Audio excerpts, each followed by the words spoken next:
खुलुमबाय दिनै सानसेनि रादाबफोरखौ फरायदों आं गेवलां हाज'वारिया बिटिआरनि सीएम प्रमद बर'आ फिन हाग्रामा महिलारिखौ थांखिनानै बुंदों बिथाङा मिनियोना गाबो बेजों जोंहा जेबो लोब्बा गैया हाग्रामाय उरे हाग्रामाय नाचे हाग्रामाय गान हुए हाग्रामाय भात खाय हाग्रामाय खुई থাকে हाग्रामाय कान्दी থাকে ইটোৰ লগত আমাৰ কি লিংক আছে আমাৰ লিংক আছে বড়োলেণ্ডৰ 35 লাখ জনসাধাৰণৰ শান্তি দিব লাগে শান্তি ঘূৰাই আনাত আমি কাম কৰিব লাগে उदालगुरि जिल्ला बेरगावनि जुगुरि फारायाव माइ दोनथुमग्रा मिरुखौ बिटिआरनि गाहाय खुंगिरि प्रमद बर'आ बेखेवदों गाँवत जितु आमार वेयरहाउस खन्द वेयरहाउस 27000 टन उदालगुरि जिल्लानि भैरबकुन्द लावखार ओंखाम जाग्रा थावनिखौ लेङाइ गाहाय गबिन्द चन्द्र बसुमतारिया बेखेवनानै होदों भैरबकुन्द आसामनि पिकनिक स्पट हिसाबै खोब पुराना गोजाम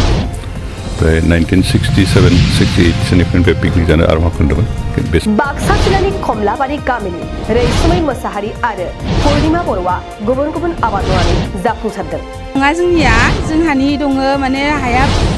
4-5 बिगा दङ बेहाय आलुबो खावसे गायनाय जादों बेनिफ्राय बे खेमसिखौ गायनाय जादों बेनिफ्राय बिसानि दङ माने माइ गायग्रा हा बियो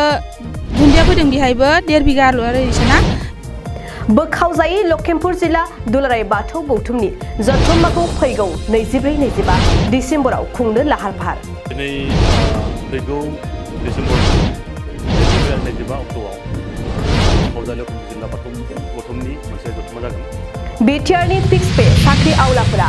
गावसोरखौ रेगुलार खालामाब्ला फैगौ जानुवारिनिफ्राय सोमावसारनो हुमखि होदों 2011 निफ्राय 6 पे मावनानै दङ आरो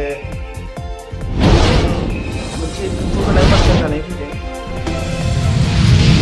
अनारेबल सीएम प्रमद बर' सारा 24 नं IRBN बेटेलियन सराइमारिया 15थि गायसनथाय सानखौ सानसेनि मेहेरगोनां हाबाफारिजों खुंफुंदों बाहिनी सराइमारिर 15 সংখ্যক প্ৰতিষ্ঠা দিৱস আমি পালন কৰিছোঁ क'क्राझार जिल्लानि रायमानायाव 7थि खेबनि थाखाय प्रि क्रिसमास सेलिब्रेशनखौ फालिदों बानजाय आफादनि बानजायनायाव मोनसे मेहेरगोनां बेबायदि एडभान्स क्रिसमास 2022 बे गाहामै जानानै थांबाय सारेन्डार एनडिएफबि वेलफेयार एस'सिएशना उदालगुरि सहराव थानाय हाखौ फानखोमानायनि गोख्रों अजद दैखांदों जों बे जाथायनि सायाव जि समनिफ्राय बे जाथाया बायनाय फाननायनि मोनसे माबा सोलिगासिनो दङमोन बेले बेजे बेखौ जोंबो खोनागासिनो दङ जागायजेननायनिफ्रायनो बेनिफ्राय जों जि हाखौ दिनै बिथांमोना फाननो नागिरदों जायफोरा फाननो नागिराखै बिथांमोननि साननाय हनायजों जोंहा गोरोबफादों जायनि थाखाय दिनै जों बे प्रेस मिटआव जिरायनो माने हादों आरो सिदा बाथ्रा बुङोब्ला जोङो बेयाव चिरां जिल्लानि साफागुरिनि सिगनेट हटेलाव लन बलिं एस'सिएशना बोसोरसालिया जथुम्माखौ खुंफुंदों